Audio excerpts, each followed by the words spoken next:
In my experience as a youth minister for over 14 years, I found out 4 things that always killed my fire. Number 1, it was offense. Anytime I got offended at somebody, I lost my fire. People leave the churches because of offense. Actually, 99% of people that leave the churches today leave because of offense. And for those of us who think, yeah, it's about church, do something and change so that people stop leaving the church because of offense. Actually, in one meeting, Jesus had 75 of his key leaders leave him. If you think that if the church will get perfect, less people will leave the church because of offense. If the church will get perfect, more people will leave because of the offense, because they could not live up to their perfectionism. Offense is unavoidable. We can only stop causing offenses, but we cannot ever stop having offenses. You will be offended. And offense is the devil's trap to cause your fire to die out. It's just the devil's trap. That's all it is. If you look today, somebody offended you, tomorrow you're gonna unknowingly, you're gonna offend somebody, and it's the devil's trap to kill your fire. That's all it is. The second thing that I've seen in my ministry and personally in my life, or what kills the fire, is disappointment. It's when you dream, you believe, you fast, you pray, and it doesn't happen. You prayed for somebody who wanted, you believed that they're going to be healed. You had a word from God. You knew it and nothing happened. And next thing that happened is that becomes like a water that goes on your fire. And it's very important. I want you to see this. When you get offended, honestly, Jesus doesn't really go after you and tries to butter you up.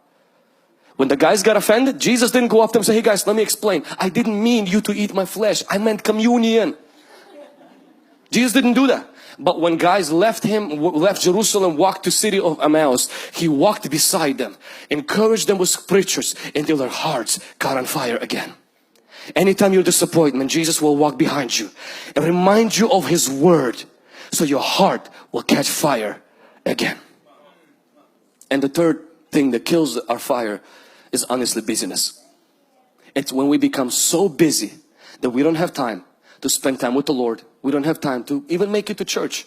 And please understand, intimacy makes you fruitful, not busy. Busyness can be a result of intimacy, but busyness itself does not make you successful. Only intimacy with God makes you successful. If you are too busy to pray, you are too busy. If you are too busy to be with God, you are too busy. And this is what I know about busy people. You actually don't make more money. You make less. Because you break God's rule. God ordered for us to rest on Saturday. If you say, but I'm going to work 3 jobs, 4 jobs, I mark this. You will not make more money.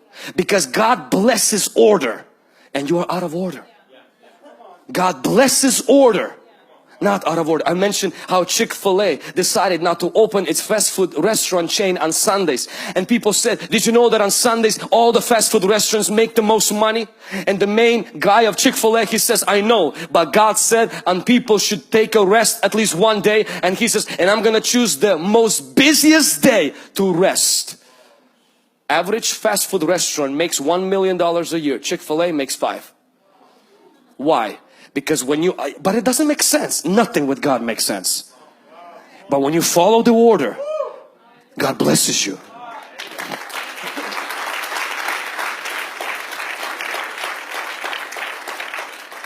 Same thing, when you give, it seems like you're gonna lose money and somehow you have enough. When you hold on to that, it seems like it's never enough. Business is good if it comes out of your fruitfulness and it doesn't affect your intimacy with God. But the moment you see your fire is dying out, your fire is dying out, cut back on some things. Catch your breath. Relax.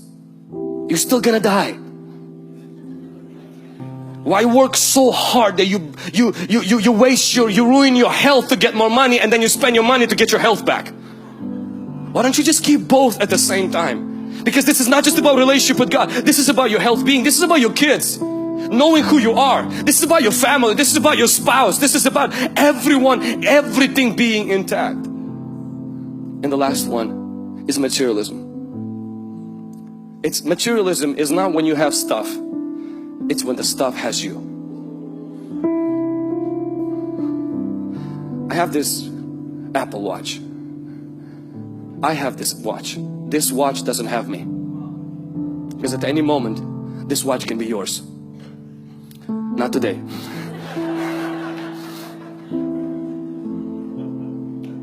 The most freeing thing for my relationship with God has been is when I can hold things without holding on to them. When God has the right to take anything out of my hand, and I have the privilege to take anything out of His pocket.